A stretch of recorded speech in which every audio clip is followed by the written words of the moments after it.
Thousands of nursing home residents in New York have contracted COVID-19, and now some family members are placing the blame on Governor Cuomo. And they're demanding an investigation into why COVID patients were released back into the nursing homes. CBS 2's Jennifer McLogan reports from Hauppauge.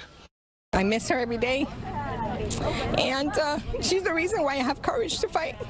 The family of Anna Martinez, who died of COVID-19 in a West Islip nursing home, never got to say goodbye. The Harrisons, grandmother and great aunt, both World War II Rosie the Riveters, died together of coronavirus in a Smithtown nursing home. We weren't even notified that it was time to say goodbye. Just come get her.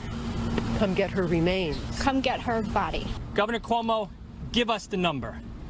Give us the number.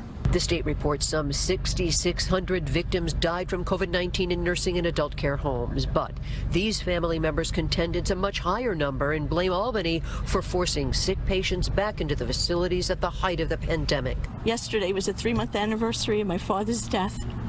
He died holding the hand of his beloved wife. Our family is still waiting to have a funeral. This group's demanding a bipartisan quest for the truth behind all COVID-related nursing home deaths, calling many preventable. We can fix this, but we need an independent investigation with subpoena power. Don Best claims the governor even admitted nursing home vulnerability. Coronavirus in a nursing home can be like fire through dry grass. And I think this is the biggest story of the pandemic. If Governor Cuomo's administration had spent 1/100th the amount of time with investigators in the nursing homes, making sure they were protecting our seniors, we'd have a lot fewer deaths in New York State. New York's order to wear a face covering is now in effect. So this means anyone who's in a situation where they cannot maintain social distance must wear some type of mask. That order took effect just hours after the state released some new information. It paints a clearer picture of the toll this pandemic is taking on New York nursing homes. More than 3,000 residents of long-term care facilities have already lost their lives, accounting for roughly a quarter of all deaths across the state.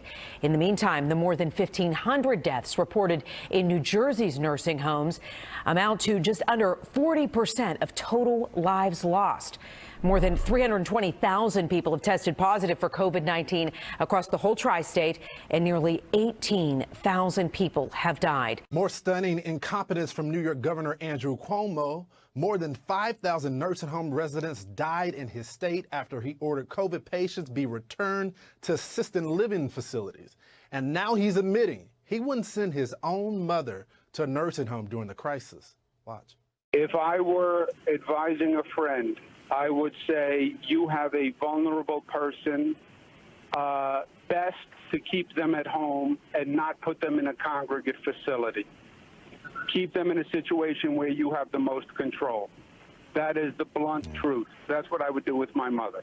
See, I interviewed some folks, and they'll be on Hannity tonight, that their mother died as a result of this, and they didn't isolate these patients.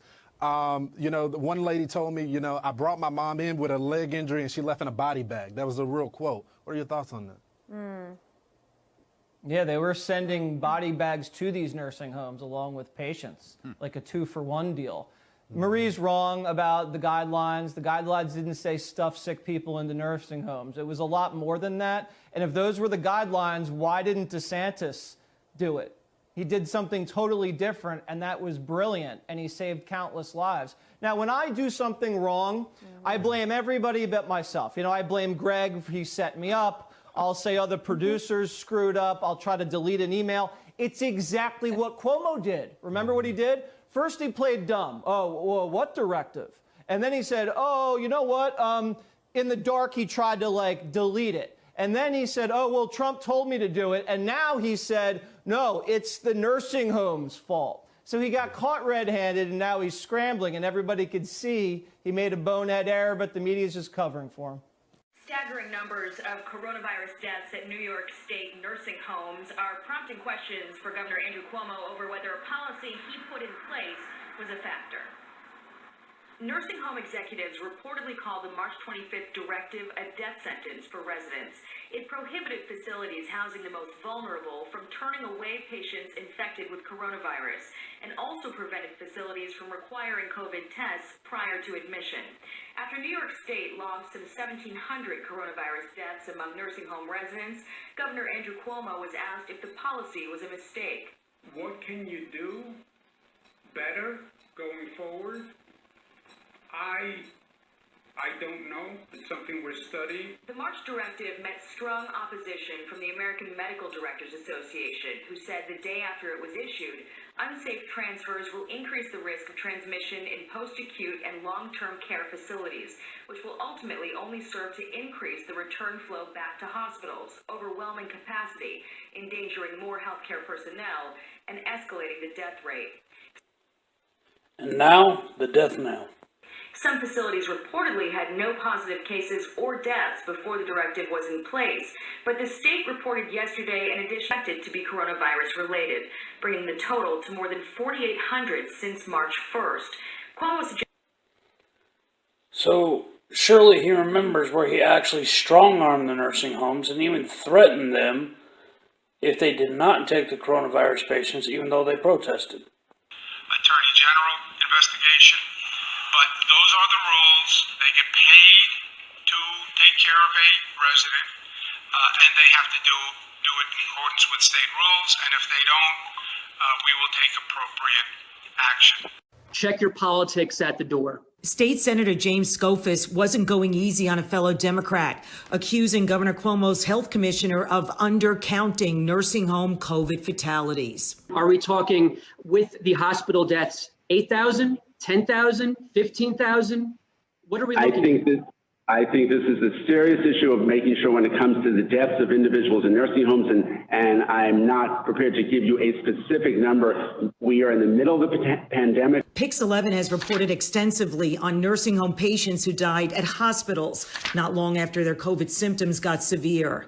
Louise Arcuri's death certificate didn't mention her nursing home, something her son noticed. I think it's line 4G. It doesn't have where she was transported from, which was Central Island. The way COVID-19 deaths are being counted in long-term care facilities led to some strong statements at the virtual hearing. No other state keeps the numbers like this. This is the concern that we have, sir. Using graphics, Commissioner Zucker once again insisted deaths in nursing homes peaked at the same time as those in the general public, April 8th.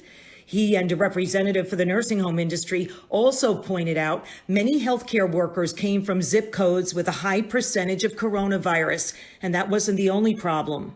These journeyman staffers who are working in more than one facility. Coming under scrutiny today in Lansing, Michigan's emergency policy of housing positive COVID nursing home patients in nursing homes with COVID negative patients. State Senate committee had some tough questions today about that policy, which other states like New York have abandoned.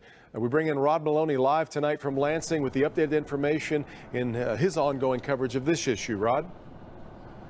Yeah, Devin, it's hours away from expiring, this executive order that the governor made about a month ago.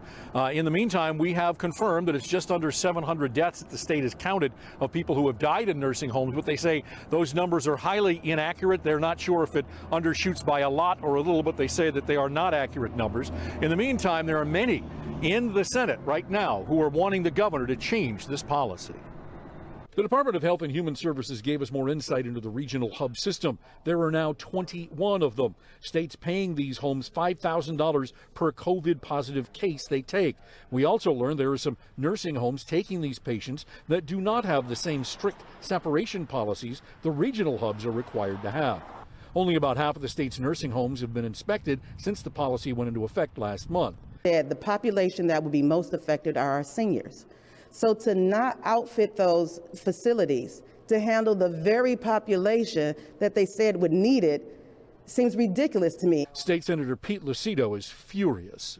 I'm appalled of the fact that somebody wasn't at each of these facilities before any COVID patients entered these facilities to possibly infect others. How many were infected as a result of bringing a COVID patient to the most vulnerable people in the state? Still lots of unanswered questions in all of this. In the meantime, the governor's office is telling me that they expect to do an extension of this order, but they haven't done it just yet. So we're waiting to find out if there are any changes or if it stays the same. Well, the Department of Justice wants data provided by Governor Gretchen Whitmer that required nursing homes to admit COVID-19 patients, and then after that, determining whether or not an investigation is warranted. And in the beginning, I thought, like many people, WTF, what is going on? Why are we sending people back? Governor Gretchen Whitmer will have to provide data to the Department of Justice that issued COVID-19 orders that may have resulted in deaths of nursing home residents. These nursing homes had to take in these residents or these patients in this kind of way so that they too can get the services that they needed. Which could not be provided at those field hospitals that were set up. And it was just chaos in the beginning. Outspoken State Representative Leslie Love, who has a mother in a nursing home that turned into a hub, says patients should not have been placed into these hub nursing homes, potentially exposing the most vulnerable at risk of contracting COVID-19. We have to make sure that our seniors return to an environment that does not infect other people who don't have the virus, that does not overwhelm the staff, and to a place where there's available testing and there's plenty of PPE. Governor Whitmer has previously said the state followed CDC guidelines to allow nursing home residents to come back after they were hospitalized, as long as they had a separate unit that was separately staffed. Simply putting up a curtain between one room and the next does not equate to isolation and keeping sick people away from well people. Letters from the DOJ were also sent to governors in New Jersey, Pennsylvania, and New York. The Department of Health announced 339 coronavirus-related deaths for Pennsylvania nursing home residents. The department says nursing and personal care residents now account for 65% of total COVID-19 deaths in the state. Officials say this shows how long-term care facilities struggled for weeks to contain the virus. Right now, the state doesn't have the capacity to test all nursing home residents, but a new federal lawsuit seeks to force the state health department to report COVID-19 cases at nursing homes by facility and then also expand testing. A health department spokesperson declined to comment on the pending litigation. The state says close to 2,300 Pennsylvanians have died from COVID-19, and half of those deaths have been in nursing homes or long-term care facilities. Many family members want to know what's being done to protect their loved ones there. Nicole Ford's live tonight with what some people want to see happen. Nicole. Well, Christine, the state now breaks down those numbers of coronavirus cases inside nursing homes by county. Since this outbreak started, 1,505 people inside nursing homes, including 10 right here at Canes Glen Hazel facility, have all died from COVID-19. And as we start to shift to reopen the state, family members with loved ones inside these homes want to make sure they stay a priority. In other counties, the numbers are much higher. The health department reports 380 confirmed cases in 71 deaths at 34 facilities in Allegheny County. Next door, in Westmoreland County, there are 141 cases and 22 deaths in 8 facilities. Beaver County has 278 cases and 58 deaths in 3 facilities. All 58 deaths coming from Brighton Rehab. Certainly, the situation at the Brighton nursing home has been extremely challenging, and we're doing absolutely everything we can to help that home. We actually have installed a temporary manager to help the facility. But Caltha doesn't want to wait for the death tolls to climb at her mother's facility. She hopes that these shocking death tolls make all nursing homes a priority going forward.